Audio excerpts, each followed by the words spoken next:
Iya, shalom saudara. Iya, kita bersyukur pagi ini kita bangun dengan tubuh yang sehat, tidak kurang suatu apapun, semua karena anugerah Tuhan. Iya, kita akan sama-sama belajar firman Tuhan. Kita baca bersama saudara, ya di dalam Efesus pasal yang kelima. Ya, Efesus pasal yang kelima. Saya pengen kita mulai baca ayat yang ke-14. Efesus 5 mulai ayat 14 dikatakan di sana. Itulah sebabnya dikatakan, bangunlah hai kamu yang tidur dan bangkitlah dari antara orang mati dan Kristus akan bercahaya atas kamu. Ayat 15, karena itu perhatikanlah dengan seksama bagaimana kamu hidup. Janganlah seperti orang bebal tetapi seperti orang arif, dan pergunakanlah waktu yang ada karena hari-hari ini adalah jahat. Firman Tuhan berkata, ya bangunlah hai kamu yang tidur dan bangkitlah dari antara orang mati karena Kristus akan bercahaya atas kamu. Saudara kita yang telah ditebus oleh darah Yesus, kita yang telah angkat oleh Tuhan ya dari hidup lama kita ditebus menjadi hidup yang baru di dalam Dia. Karena itu setiap orang yang sudah ditebus oleh darah Yesus ya kita harus ya bangkit hidup kita. Ya artinya apa? Ada seseorang yang berkata gini, tapi Bu ya suami saya itu sudah bertobat Bu, dulu dia sudah bertobat ya menyerahkan hidupnya kepada Tuhan Bu, tapi saya juga heran kelakuannya itu dari dulu begitu. Saya bilang, Ibu, kalau orang itu sudah bertobat, menyerahkan hidupnya pada Tuhan, yang pertama terlihat itu apa? Hidupnya itu berubah, dia mengalami perubahan. Ya, kalau hidupnya belum berubah, walaupun sudah didoakan, ditumpang tangan, ya, tapi kalau tidak berubah itu namanya dia belum sungguh-sungguh, ya, bangkit, dia belum sungguh-sungguh bangun dari tidur, ya. Kita sudah menerima Yesus, ya, dan Dia akan bercahaya atas kita. Karena itu dikatakan, bangunlah hai kamu yang tidur, bangkitlah ya hai kamu yang mati. Ya, jangan tertidur ya iman kita saudara, jangan tertidur rohani kita apalagi mati. Karena banyak orang menyebut dirinya Kristen tapi sesungguhnya imannya itu mati. Sebab firman Tuhan bilang iman tanpa perbuatan itu mati. Jadi apa tandanya orang Kristen yang mati? Itu dia perbuatannya tidak melakukan firman Tuhan.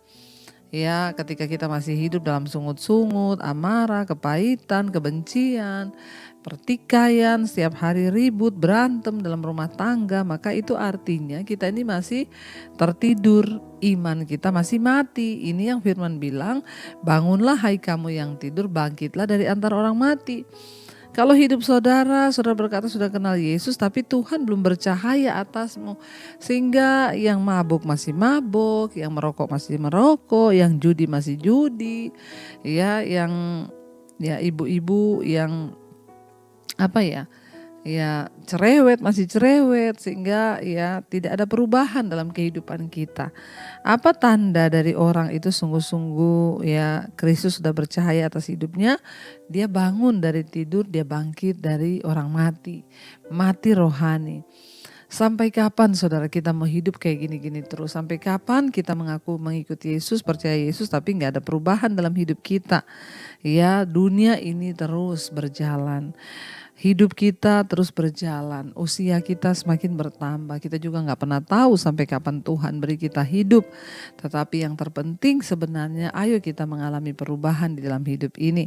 Karena firman ini berkata, ya bangun hai kamu yang tidur, bangkit dari antara orang mati, supaya Kristus bercahaya atas kita. Biar orang di sekeliling kita melihat cahaya Kristus itu dengan apa? Hidup kita yang diubahkan. Ayat ini berkata saudara, karena itu perhatikanlah dengan seksama bagaimana kamu hidup. Janganlah seperti orang bebal tapi seperti orang arif. Ayat ini berkata, bagaimana cara kita ini tahu kita sudah bangkit dari kematian rohani? Bagaimana cara kita tahu bahwa kita ini sudah bangun dari orang yang tidur rohaninya? Yaitu perhatikan dengan seksama. Artinya apa? Mari kita introspeksi diri. Tidak usah introspeksi orang lain. Introspeksi diri kita. Apakah sebagai pengikut Yesus saya ini sudah berubah? Itu yang dikatakan perhatikan dengan seksama bagaimana kamu hidup. Ya, mari kita introspeksi diri kita. Nggak usah terlalu mengintrospeksi diri orang lain. Nggak usah peduli dengan orang lain. Ada orang tuh konseling ke saya, saudara. Bu, saya tuh benci banget bu sama kakak saya. Soalnya ya bu, dia sudah bercerai terus dia kawin lagi. Rasanya saya itu ya benci lihat mereka. Saya bilang, ya kenapa kamu tersandung dengan orang lain? Biarkan. Ya maksudnya ya selama kamu ada waktu untuk menasehati, nasihati dengan kasih. Tetapi jangan kamu akhirnya benci karena lihat orang lain berdosa. Mending hari-hari ini kita pakai untuk memperhatikan bagaimana kita hidup. Sudahkah kita ini hidup berkenan kepada Tuhan? Sudahkah kita ini melakukan apa yang baik? Sudahkah kita bangun dari tidur? Sudahkah kita bangkit dari antara orang mati? Karena ini serius, saudara. Tuhan suruh kita bangkit dari kematian rohani, dia suruh kita bangun dari tertidur rohani. Jangan sampai kita ini cuma sibuk memperhatikan keadaan orang lain. Itu orang kok hidupnya begini ya, itu orang kok kayak gini ya, itu orang kayak gini ya. Tapi kita lupa memperhatikan bagaimana cara kita hidup, sehingga kita cuma sibuk menghakimi orang. Kita lupa ya memperhatikan dengan seksama bagaimana cara kita hidup. Seringkali orang-orang itu pinter, saudara, kalau ya menilai hidup orang lain, tapi kita nggak bisa nilai hidup kita sendiri. Nah hari ini mari kita bertobat. Alkitab menyuruh kita, ya perhatikan apakah kamu itu sudah bangkit dari kematian rohani, apakah kamu itu sudah bangun dari tidur rohanimu. Jangan sampai nanti Tuhan datang baru kita menyesal karena kita tertinggal, tidak ada lagi kesempatan untuk bertobat.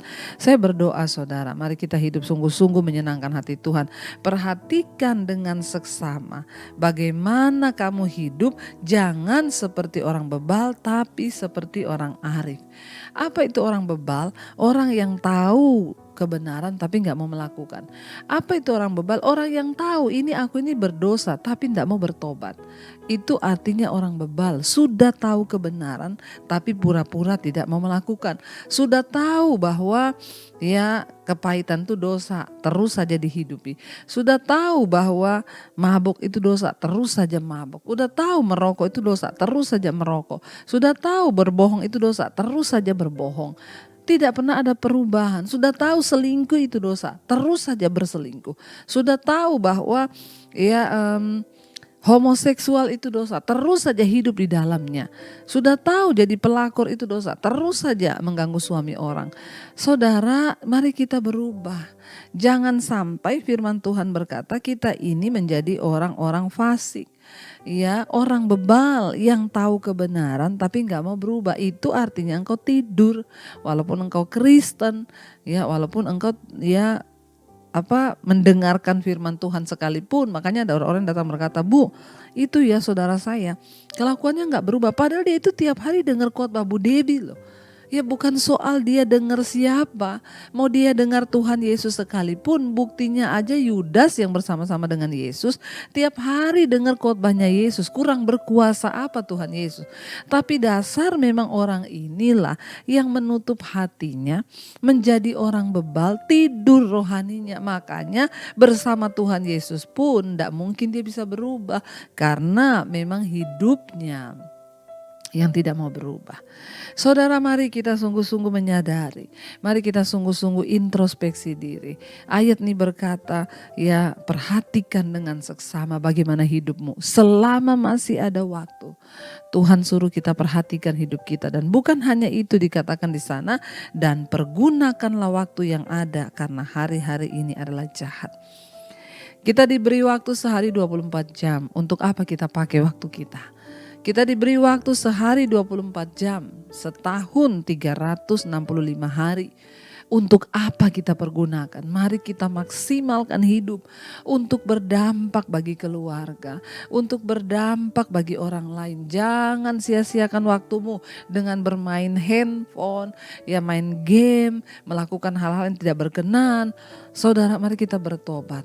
kita sungguh-sungguh percaya bahwa Tuhan melihat hidup kita, Tuhan maha mengetahui hidupmu, jadi tidak ada satupun yang bisa engkau sembunyikan dari Tuhan. Mari kita mau terus sungguh-sungguh introspeksi, kita mau sungguh-sungguh terus berubah karena Dia Tuhan yang paling tahu hidup kita. Dia Tuhan yang paling mendengar, Dia Tuhan yang melihat segala sesuatu. Pergunakan waktumu saudara, sehari 24 jam, setahun 365 hari.